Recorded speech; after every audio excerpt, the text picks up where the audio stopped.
You ask Tiger to calculate. This deals with finding the midpoint between 2 points. The midpoint between the 2 points is 11.5, -17. Let's solve it step by step. Plot the 2 points and calculate the midpoint using the formula.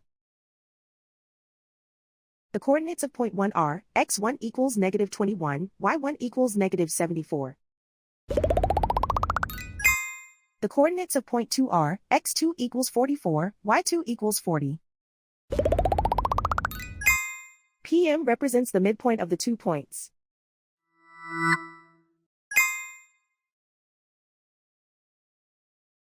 Use the x values in the midpoint formula to find the midpoints x.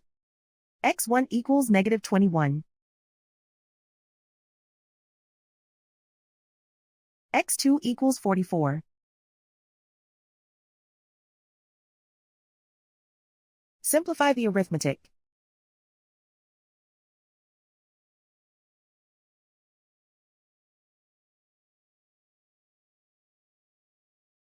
Use the y values in the midpoint formula to find the midpoints y.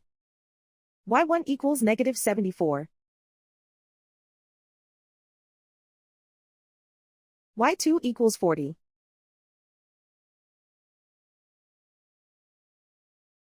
Simplify the arithmetic.